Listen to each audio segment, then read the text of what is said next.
Right, it's coming up to 10 to 10. You could say that our next guest gambled everything on love. How romantic.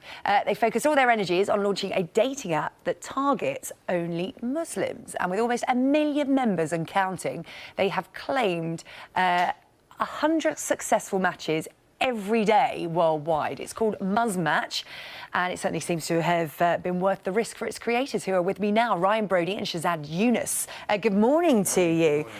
Now, this is a dating app that is very niche. Well, I say niche, it's a 2 billion niche. Shahzad, explain to me why you saw this gap in the market and what you thought it needed to be filled with. Yeah, no, exactly. I mean, for many Muslims, marriage is such a central part of their life and faith. And what I found was, existing solutions didn't really kind of cut the mustard. We had very old websites that were really awkward to use, they were really kind of insecure, really quite poor.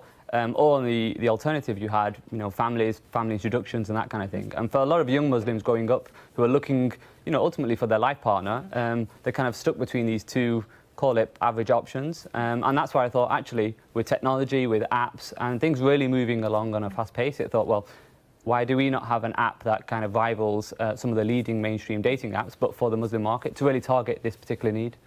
Ryan, because this app is geared towards finding your ultimate match, it's people who are looking to get married, and for people whose religion is the centre of their choice of partner.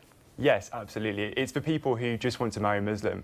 But of course, it's 2 billion people, but within that, there's lots of different types of Muslims, and that is our mission. It's to cater for as many Muslims as possible. So we've built a platform that lets any Muslim find their partner all around the world. It's interesting, isn't it, Shahzad, because the criticism will be this is quite divisive, having something that is for one faith only. What would be your response to that? I think not at all. I mean, people have their particular wishes or call it needs in terms of finding a partner, the particular things that they find compatibility with. And religious values are just another set of values that people find compatibility along. And I think along that line, there are plenty of other apps out there. There's Jewish apps, Christian apps. There's apps for black people looking for people of colour. There's so many different types of apps catering to people's specific needs in terms of finding a partner. And this is just one of them. I'm looking at some very happy images here of couples. What's your success rate, Ryan? So 15,000 couples now around the world in just over 3 years. 100 over 100 every day. 123 emails on Sunday alone. Nearly 1 million members now.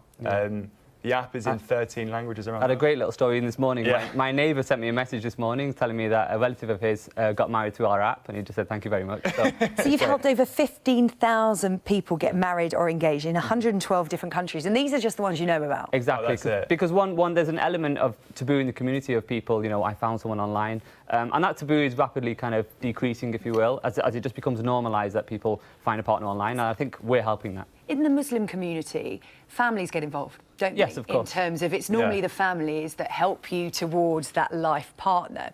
Is that causing a bit of controversy? So it's so unique for us. Only app in the world to do it is we have a chaperone feature. So if having your family involved in your search is important, you can do that. You can have your brother, your sister, your mother in your chat. So it's empowering people to find their own partner, but integrating their family and their values. I mean, it sounds like my worst nightmare, having my mother involved in my dating life. I mean, she tries to get involved quite a bit, but to have her have access to my app and my phone, but each to their own. Talk to me about ghosting. There's some articles in the papers today. The big dating apps like Tinder and Bumble are actually trying to take a bit of responsibility, because the problem with a dating app is it can be very anonymous. You can start chatting to somebody and then they disappear. It's Halloween, but they ghost all year round. What are you doing to combat that?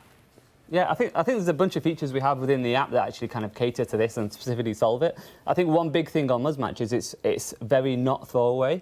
So there's a very conscious effort that you can actually see profiles, see them again. But if you're having a conversation, rather than you ending the conversation and disappearing, at least on our app, it comes under an unmatch. And if you want, you can request to continue the conversation, if you will, as well, which is quite unique to our app versus a lot of others, where it's kind of built on conversations disappearing and you moving on to someone else quite quickly. We re-engage a lot.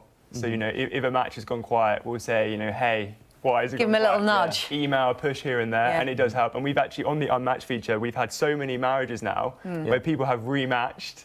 I love that. That's called zombieing. That's where they come back from the dead. They've ghosted you, and then they come back from the dead and go, "Hi, remember me?" Yeah.